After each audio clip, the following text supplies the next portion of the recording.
Canvas. Donc sur cette base, on va partir sur un exemple concret donc d'une activité fictive. Donc en l'occurrence, donc c'est un particulier qui a pour ambition d'ouvrir en l'occurrence un bar. Donc un bar qui va de ce fait vendre des cocktails. Et donc sur cette base-là, ce dernier a besoin d'un business model Canvas pour se faire une cartographie assez succincte de l'ensemble de ses activités et donc de ce projet. Donc le business model Canvas, comme je l'ai dit, va être se présenter sous la forme de cartographie assez simple et détaillée qui va donc représenter dans les grandes lignes les différentes activités du projet. Donc en l'occurrence, une réflexion basée sur les différents éléments, comme vous pouvez le constater. Donc les partenaires. Donc en l'occurrence, ce particulier se doit de se poser la question suivante, quels sont potentiellement les gens avec qui il va travailler.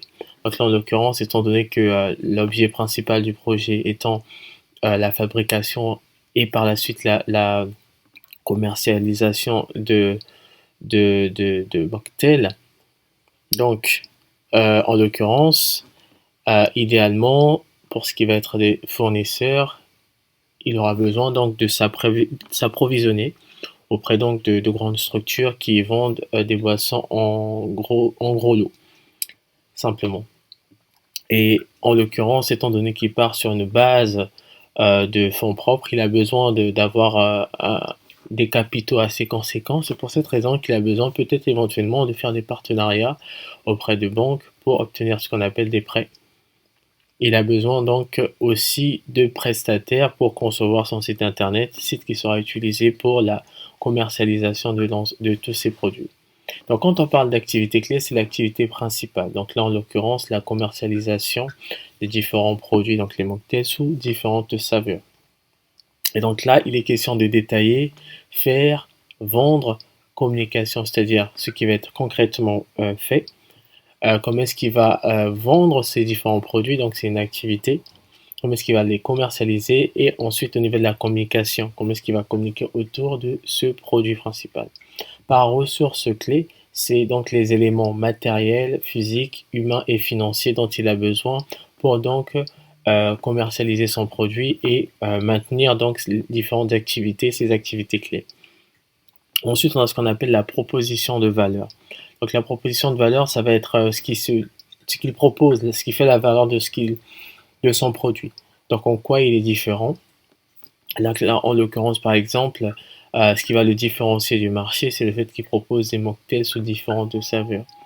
Donc fruits, sirop et autres.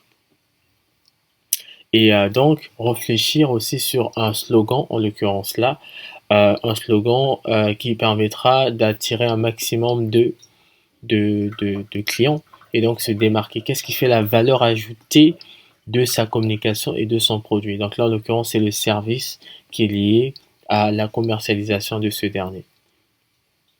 Et donc, en l'occurrence, on peut voir voilà, quelques slogans qui ont été initiés. Voilà. Ensuite, on a ce qu'on appelle la relation client. Donc, comment est-ce que le service après-vente va être géré? Donc là, en l'occurrence, par exemple, c'est une communication digitale sur les réseaux et donc une stratégie de communication visant à créer un sentiment de proximité avec les clients. Donc là, il va aussi identifier le type de service. Donc, est-ce que c'est un service individuel? Est-ce que c'est un service comment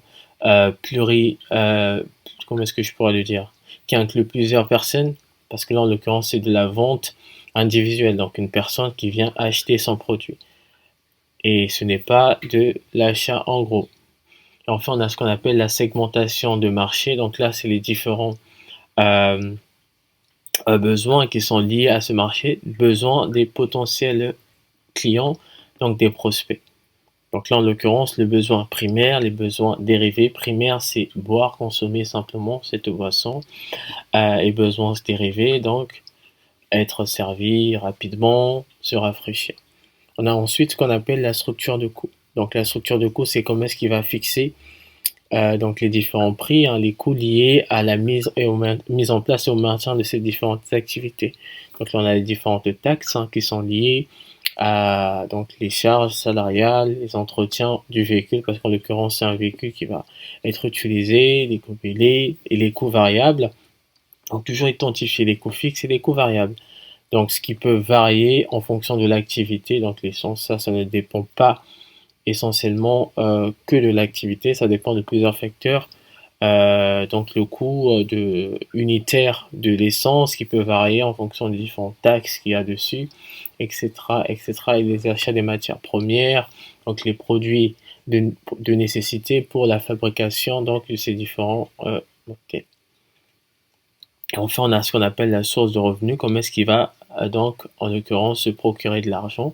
Là, c'est de la vente directe individuelle, donc vente de son produit, avec différents prix, fixation de prix en fonction donc des saveurs qui sont proposées et donc une évolution proportionnée à ces saveurs. Donc voilà pour résumer ce qu'on appelle par Business Model Canvas. Donc c'est vraiment une base qui permet en l'occurrence de comprendre et de contourner en fait les différents aspects du projet qu'on a dans les grandes lignes et sur cette base effectivement se lancer assez rapidement. Voilà, ce sera tout pour cette vidéo et pour cette conférence mensuelle. On se retrouve une prochaine fois pour une autre thématique. Jusque-là, n'hésite pas à mettre un like et à t'abonner. On se dit à une prochaine fois.